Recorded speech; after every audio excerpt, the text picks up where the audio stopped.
नमस्कार मंडळी, आजचा व्हिडिओ फक्त चिप्स बनवण्याचा नाहीये. हा व्हिडिओ आहे आपल्या आठवणींचा, आपल्या संस्कृतीचा आणि आपल्या घराच्या परंपरांचा. पूर्वी सण आला की घराघरात गडबड असायची. आई, आजी, काकू सगळ्या मिळून काम करायच्या. पण आज सगळं काही बदलत चाललं आहे.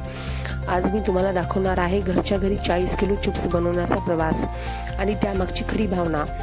आपल्या लहानपणी उन्हाळा आला की आपण अंगणात चटई टाकून चिप्स वाळवले जायचे. सगळी मिळून काम करायचो. कुणी बटाटे सोलायचं, कुणी चकत्या कापायचं आणि त्यावेळी गप्पा, हसणं, मजा. तेव्हा मोबाईल नव्हते, पण मन मोकळे, पण मन जोडलेली होती. आणि आज आपण सगळे रेडीमेड घेतो, पण त्या गोष्टींमध्ये आईचा हात नाही, आजीचा अनुभव नाही, काकीचं प्रेम नाही आणि प्रेमाचा स्वाद नाही. म्हणूनच मी ठरवलं ही परंपरा पुन्हा जिवंत करायची. चला तर मग सुरुवात करूया. सर्वप्रथम आम्ही 40 किलो बटाटे घेतले. हे बटाटे स्वच्छ धुवून घेतले. नंतर सगळे मिळून बसलो आणि बटाटे सोलायला सुरुवात केली. त्यानंतर चकत्या कापल्या. समान आकारात कापणं सुरू महत्वाचं असतं, खूप महत्त्वाचं असतं. मग त्या चकल्या पाण्यात भिजत ठेवल्या, ज्यामुळे त्यातील स्टार्च निघून जातो. आणि मग सुरू झाला सगळ्यात महत्त्वाचा टप्पा, उन्हात वाळवणं. सगळे चिप्स नीट पसरवले. 2-3 दिवस उन्हात वाळवले. हे काम सोपं नाही, पण यात वेगळीच मजा आहे. कारण हे फक्त काम नाही, ही आहे आपली परंपरा, आपली संस्कृती. आजच्या काळात आपण खूप पुढे गेलो आहोत, पण त्या पुढे जाताना आपण काहीतरी मागे सोडत आहोत.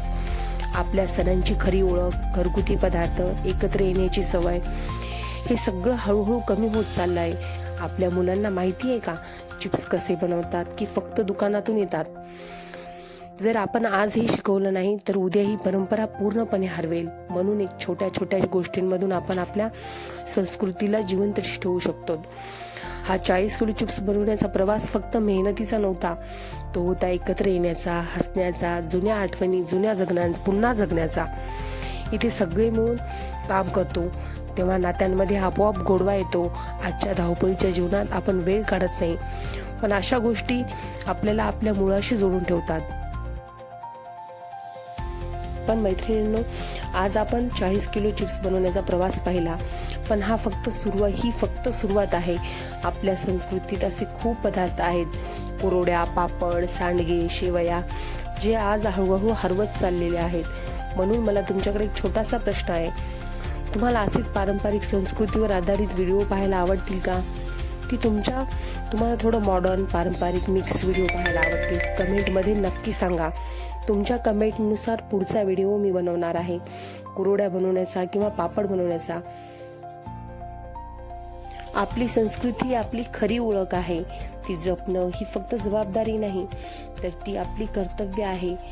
आज मी एका छोटासा प्रयत्न केला 40 किलो चिप्स बनवून. तुम्ही असा प्रयत्न नक्की करा आणि आपल्या घरात ही परंपरा पुन्हा सुरू करा. चिप्स बनवताना मुलांची मध्ये लुडबुड चालूच होती. हसणं, खेळणं, मजाक करणं, हे सगळं काही अनुभवलं आणि त्यांनाही खूप आनंद वाटला. माझ्या मुलांचेही प्रश्न होते की मम्मी तुम्ही असंच बनवायचात का, तुम्ही असंच करायचात का? माझ्या सगळ्या जुन्या आठवणी परत ह्या ताज्या होत होत्या. असं वाटत होतं मी माझं लहानपणच जगतेय. जर तुम्हाला हा व्हिडिओ आवडला असेल तर लाईक करा, शेअर करा, सबस्क्राईब करा, नक्की करा. कारण आपण सगळे मिळूनच आपली संस्कृती जपू शकतो. आपल्या संस्कृतीला आपण आपल्यातच जिवंत ठेवू शकतो आणि आपलंच पाहून ही आपली मुलंही शिकणार आहेत. म्हणून आपली संस्कृती ही खूप महत्त्वाची आहे. ती जपायला हवी, ती पोसायला हवी आणि त्यातूनच आपण मुलं घडवायला हवी. तरच मुलंही चांगली घडतील, आईबापांची सेवा करतील, आपल्यासोबत राहतील.